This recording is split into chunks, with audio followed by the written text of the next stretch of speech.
ஜிப்மர் நிறுவனத்தின் 14வது பட்டமளிப்பு விழா ஜிப்மர் வளாகத்தில் உள்ள டாக்டர் ஏபிஜே அப்துல் கலாம் கலை அரங்கத்தில் ஜனவரி 20ஆம் தேதி நடைபெற்றது.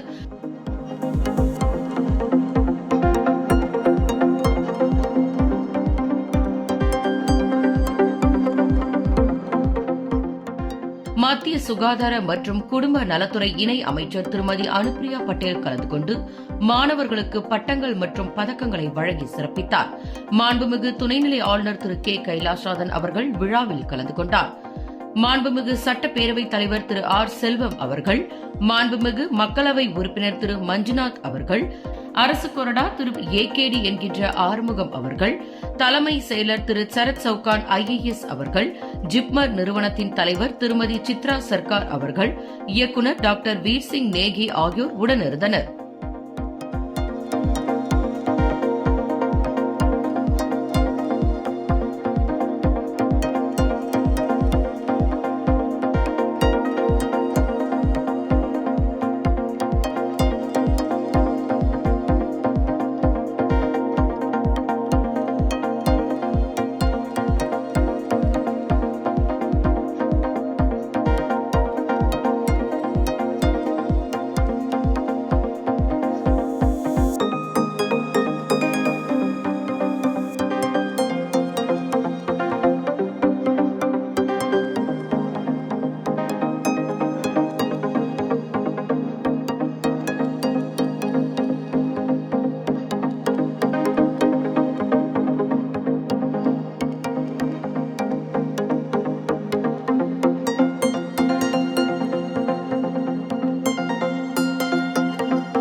It's a matter of immense delight for me and also my privilege to be here today amidst you all at the 14th convocation ceremony of the Jawaharlal Institute of Medical Education and Research, Puducherry, an institution of national importance which is recognized as one of the most prestigious centers of medical education, research, as well as patient care. So before I say anything else, I would like to extend my heartiest greetings to all the graduating students who have, some of you have received your medal, some of you will receive it later, and my sincere appreciation for all the medal winners for their exceptional achievement. We are all very proud of you. And I would be failing in my duty if I don't express my profound gratitude towards the head of the institution, all our distinguished faculty members, and of course, parents of the students who are present here today. There is so much of guidance, encouragement, and unwavering support which you have received from all of these elders and which has brought you so far and helped you to achieve this remarkable milestone. And this is also a moment to remind you, my dear students, that whatever you have achieved today is not just on account of your hard work, but also a huge contribution that comes from the society, from the head of your institute, from your teachers, from your parents, from your other well-wishers, and so many whose names I may not be mentioning today. But whatever you have achieved today is the contribution of the society as a whole. And when you are about to enter this noble profession, you must always remember that you have the sacred duty to pay back to the society. My dear students, convocation ceremonies are very special, very memorable. And when we go down the memory lane, we always, look up those photos, pictures, we remember the institute days. But these are not just academic rituals. These are very pivotal moments in your lives. Because with your convocation, you're beginning a new chapter of your life, where you'll dedicate yourself to a noble profession that directly touches human lives.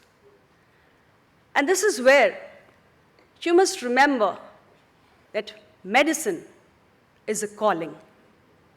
It's a calling to heal with not just your clinical expertise and your knowledge, but a calling to heal with compassion and empathy. It's a calling to heal not just with your hands, but to heal with your heart. And that's the message you must carry with you all your lives. The nation looks upon institutions like JIPMER to provide us and to nurture not just skilled doctors, but doctors, clinicians, healthcare leaders who always have humanity in their hearts when they treat a patient. And I'm very proud to say that JIPMER, as a premier institution today, has consistently upheld the highest standards of education, patient care, and research. Its consistent top rankings and national recognition reflect the dedication of the faculty, staff, and the leadership. While the achievements of the students across India as well as worldwide speak volumes about the quality of education that's imparted here at the Institute, JIPMER's hospital services are also equally commendable. And serving thousands of patients around the region, JIPMER has today become almost a lifeline for people living in Puducherry and the other neighboring states. I also appreciate the community outreach of the Institute, because this initiative is not just bringing healthcare closer to the underserved population, but it is also instilling among our students a deep understanding about the healthcare challenges at the grassroots level. These are important lessons that you learn while you participate in the community outreach activities. I'm also happy to say that the Institute contributes significantly to biomedical research and evidence-based policy making, and which is very vital, which is very essential, not just for addressing India's specific health challenges, but also contributing to advancing the global medical knowledge. Government of India has continued to support the strengthening, expansion, and modernization of the Institute to meet the emerging healthcare needs of the country's population.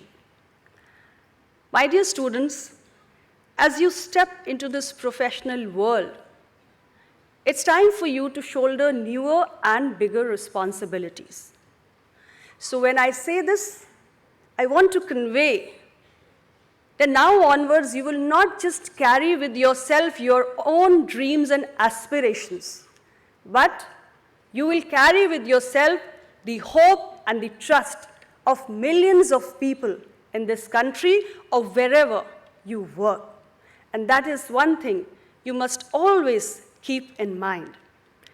While you begin this journey, it's also important that you keep abreast of the changes, the transformation that the present government regime has brought about in the healthcare landscape of the country.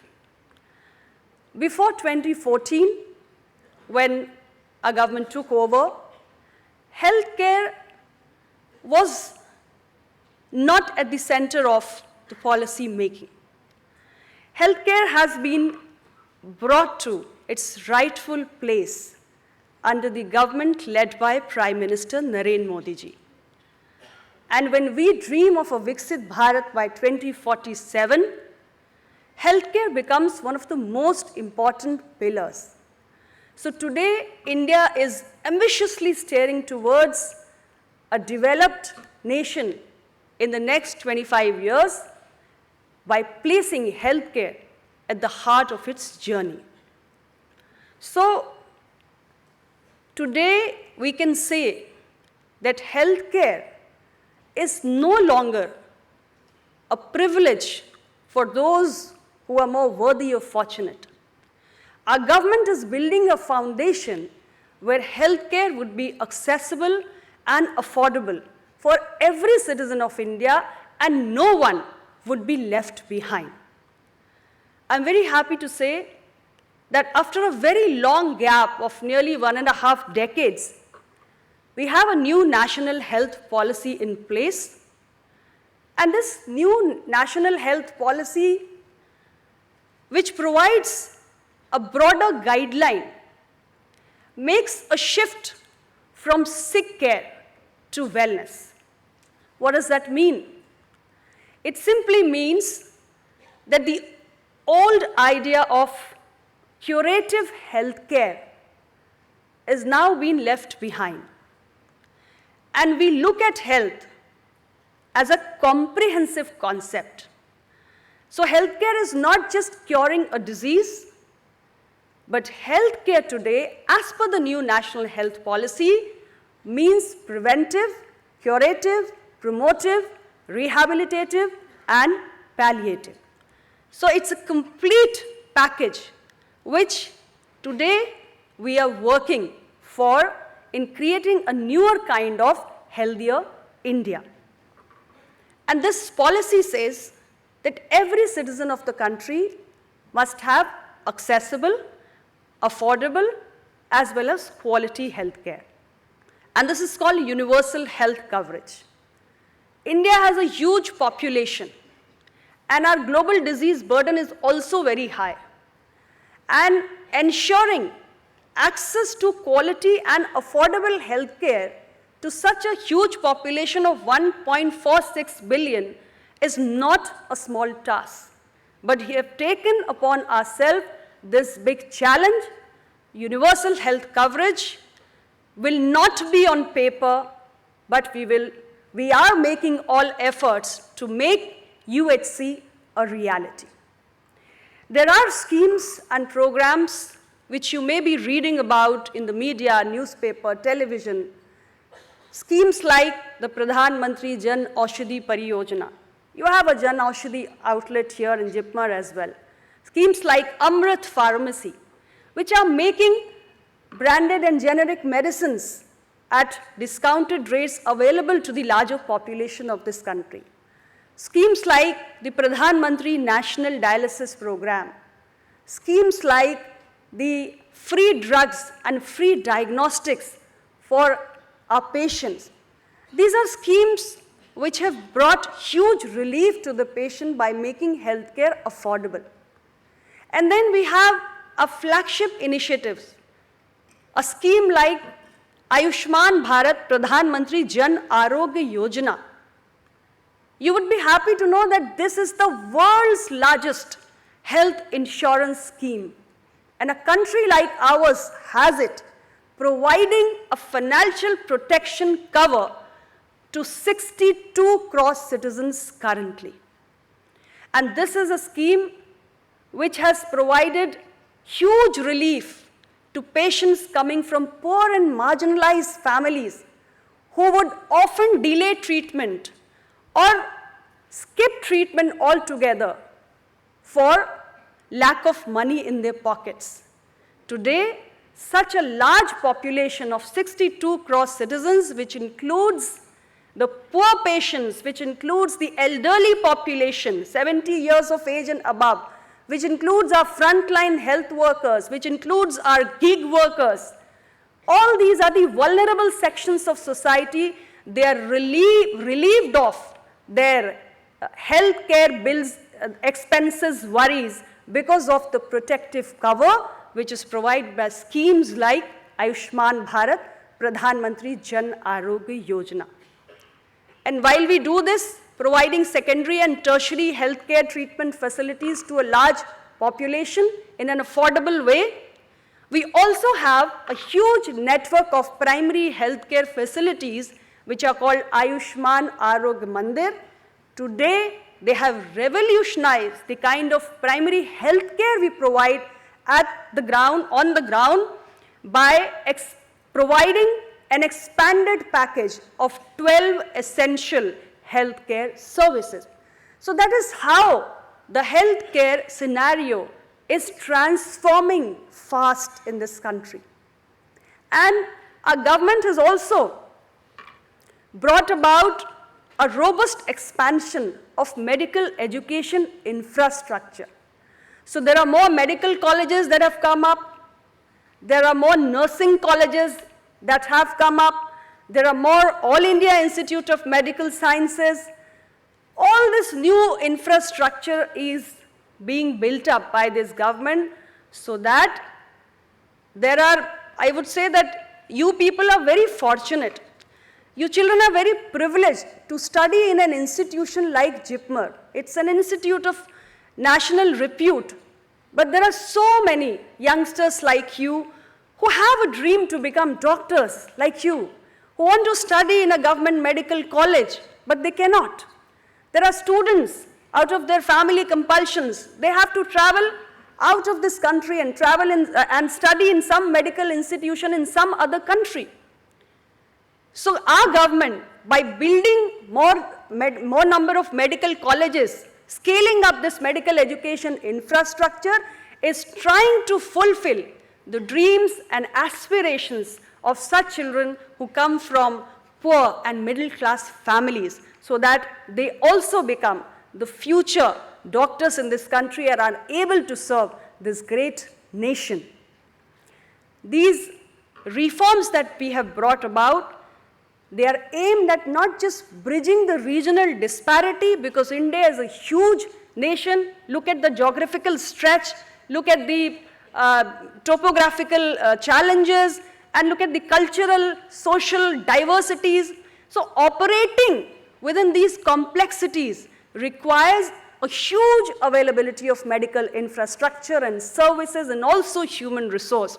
So by doing this, we are able to address geographical, the geographical disparities and also improve the doctor-patient ratio and move closer to our larger goal of ensuring quality, accessible and affordable healthcare to India's citizens. So that is how the government is working today. And one of the most significant initiatives that I would also like to mention to you is the One Health approach. You may have been taught about it also. One Health approach is a simple idea that the health of human beings, it does not exist in isolation. So the health of human beings is connected with the health of the plants, health of the animals, and the health of a shared environment. And when you move out in the world as future healthcare leaders and doctors, you must be equipped to see these interconnections and collaborate with experts in the other disciplines, the ecologists, the environmental scientists, the veterinarians, the agriculturalists, and also the public health officials. Only when you do this, you will be able to move beyond silos and see the big pictures. Because as doctors, you're not just treating your own patient, but you are a part of a larger health ecosystem. So that is the approach with which you have to function.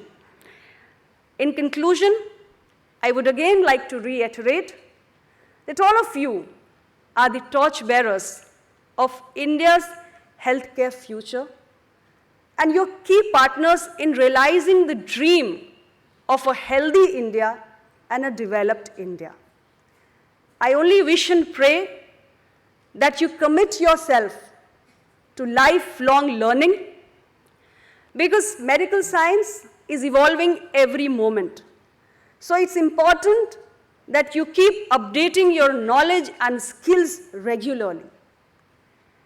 And you must also commit yourself to ethics.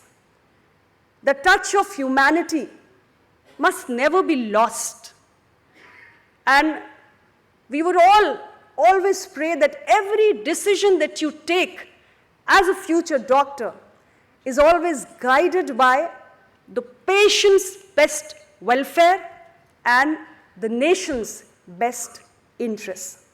With this, I once again convey my heartiest greetings to all the students.